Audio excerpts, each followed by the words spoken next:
Assalamualaikum warahmatullahi wabarakatuh. Saya di sini akan menjelaskan tentang pendirian dinasti Umayyah. Pada tahun 40 Hijriah atau 660 Masehi, Ali terbunuh oleh salah satu anggota Khawarij. Dan setelah Khalifah Ali bin Abi Thalib terbunuh, kepemimpinan selanjutnya dilanjutkan oleh anak Ali, yaitu Hasan. Tetapi tidak berlangsung lama karena penduduk Kufah tidak mendukungnya.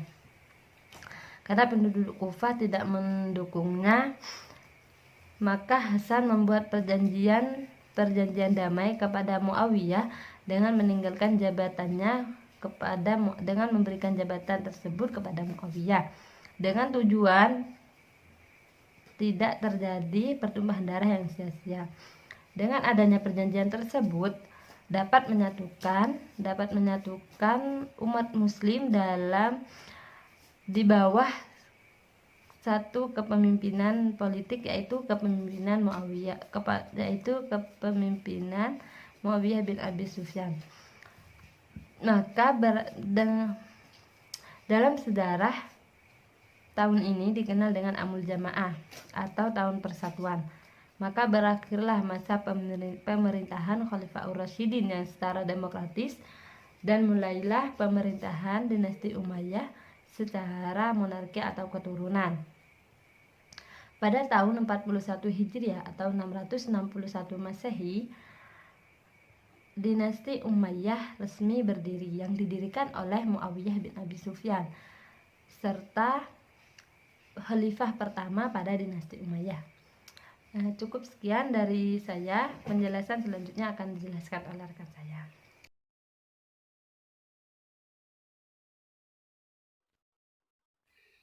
Selanjutnya saya akan menjelaskan tentang pola pemerintahan dinasti Umayyah.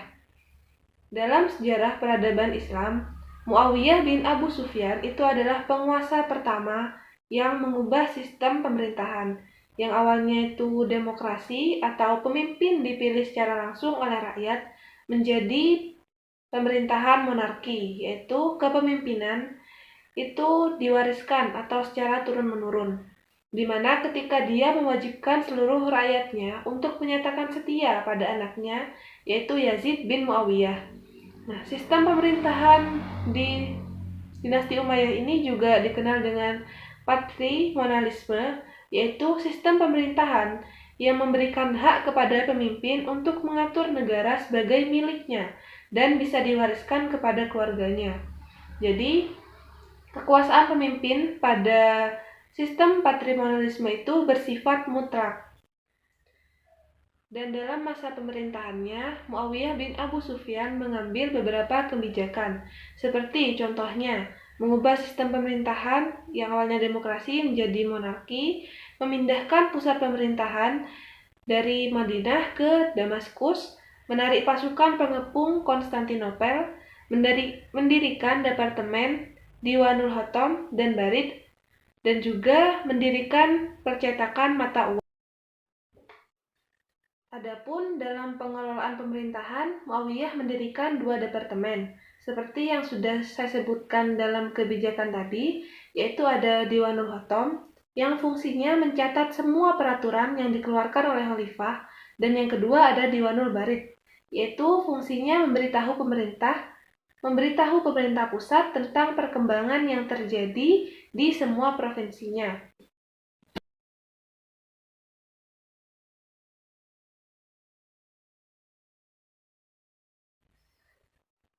Selanjutnya yaitu masa pemerintahan dinasti Umayyah. Masa pemerintahan dinasti Umayyah ini berlangsung selama 90 tahun dengan total 14 khalifah.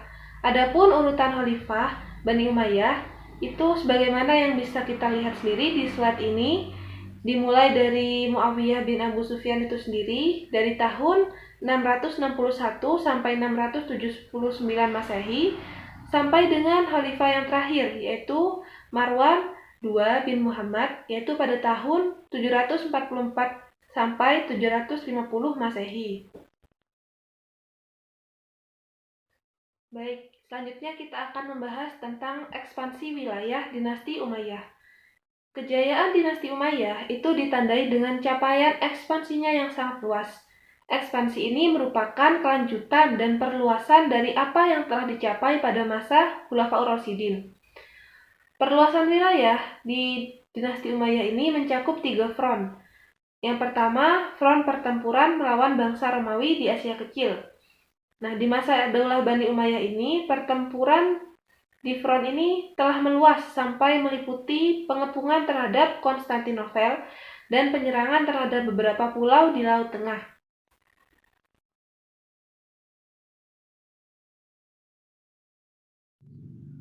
Bismillahirrahmanirrahim. Baik, di sini saya akan melanjutkan penjelasan dari rekan saya yang sebelumnya, yaitu tentang peradaban Islam pada masa dinasti Umayyah.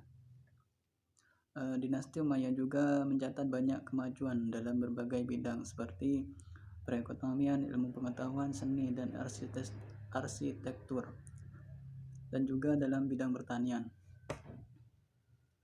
Pada masa dinasti Umayyah, penulisan Al-Quran mengalami penyempurnaan, sebagaimana diketahui bahwa Al-Quran pada masa Nabi dan Khulafaur Rasyidin belum memiliki tanda titik huruf dan harkat, sehingga hal itu membuat umat Islam yang non-Arab kesulitan dalam membaca Al-Quran. Atas perintah Ziyad bin Abiyah kepada Abu al-Aswad Ad-Duali, dia dibuatlah harkat akhir terhadap Al-Quran pada waktu itu. Selain penulisan Al-Quran, juga ada 4 pusat kebudayaan di masa dinasti Umayyah ini, yaitu Mekkah, Madinah, dan Basra dan Kufah. 2 pertama terletak di daerah Hijaz, sedangkan 2 yang terakhir berada di daerah Irak yang dikenal sebagai kerajaan Persia. Dalam ilmu fikih yang dikenal dalam ilmu ulama Hijaz sebagai ahli hadis, dan ulama Irak sebagai ahli ra'yi. Di masa dinasti Umayyah ini dikenal sebagai penyebaran benih kebudayaan yang hidup.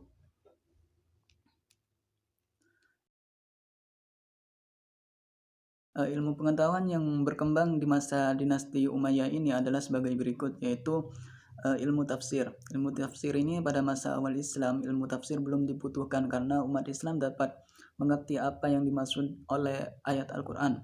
Namun ketika wilayah Islam mulai meluas dan orang-orang bukan orang Arab yang menganut agama Islam itu mulai dirasakan perlunya menafsirkan Al-Quran. Beberapa orang sahabat seperti Ali bin Abi Thalib, Abdullah bin Abbas, Abdullah bin Mas'ud, dan lainnya menafsirkan Al-Quran sesuai dengan apa yang mereka dengar dari Nabi Muhammad.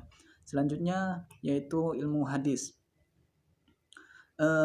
Hadis sebagai sumber kedua ajaran Islam. Pada mulanya hadis belum ditulis seperti Al-Quran karena khawatir bercampur baur dengan Al-Quran. Karena itu awalnya Nabi melarang menulis hadis sesuatu dari selain Al-Quran karena takut bercampur baur dengan Al-Quran.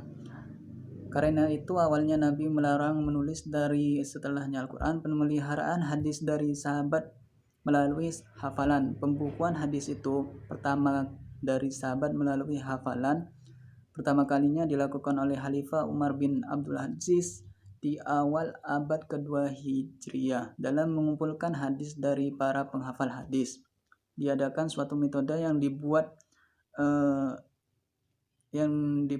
disebut dengan isnad, yaitu membahas persambungan hadis. Itu selanjutnya ilmu fikih. Ilmu fikih belum dikenal sebagai ilmu pada awal Islam, karena pada waktu itu semua persoalan kaum muslim langsung ditanyakan kepada Nabi Muhammad. Apa-apa permasalahan itu langsung ditanyakan kepada Nabi Muhammad. Tetapi setelah Rasulullah wafat, sementara daerah kekuasaan umat Islam semakin meluas ke berbagai daerah di luar kota Mekah, dan berbagai permasalahan semakin banyak yang dihadapi, sehingga memaksa kaum muslimin untuk menggali hukum-hukum dari ayat Al-Quran dan hadis dengan yang dikenal dengan berijtihad untuk mendapatkan hukum yang baru, untuk menjawab permasalahan-permasalahan yang semakin banyak di saat ini. Selanjutnya ilmu kalam. Ilmu kalam ini membahas masalah-masalah keimanan dengan menggunakan argumen-argumen akal atau filosofi. Munculnya ilmu ini dalam Islam setelah tersiar kepada bangsa-bangsa non-Arab yang telah lebih tinggi kebudayaannya. Mereka senantiasa selalu mengajukan pertanyaan-pertanyaan mengenai dasar keimanan dengan mempergunakan argumen-argumen filosofi. Di antara tokoh-tokohnya yaitu adalah Wasil bin atau Abu Huzail an-Jubai dan lain sebagainya. Selanjutnya yaitu ilmu tasawuf.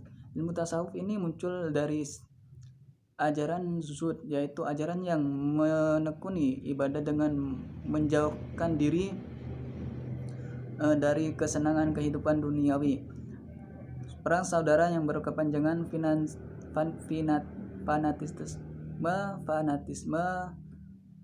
fanatisme kelompok politik yang pemeran kehidupan mewah dan lainnya, mendorong sebagian umat untuk meninggalkan dan menjauhi kehidupan duniawi dan menekuni ibadah kemudian mereka dikenal sebagai kaum sufi dalam membersihkan jiwa, sehingga dengan Tuhan mereka tempuh melalui tahap-tahap yang disebut dengan maqamat seperti taubat, az-zuhud, sabar, as-sabar, at-tawakkal, dan ar-ridha.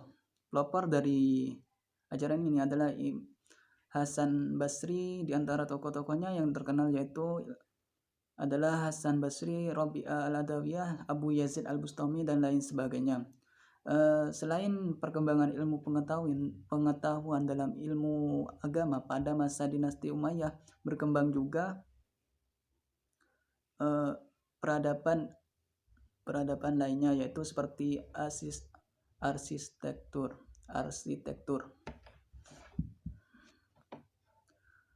Seni bangunan pada masa Daulah Dinasti Umayyah adalah bangunan sipil berupa kota-kota dan bangunan agama berupa masjid-masjid. Di masa Daulah Umayyah banyak kota-kota baru yang dibangun dan kota-kota lama yang diperbarui dengan pembangunan berbagai gedung yang gaya perpaduan Persia, Romawi, dan Arab, tetapi dijiwai dengan semangat Islam. Cukup sekian dari saya.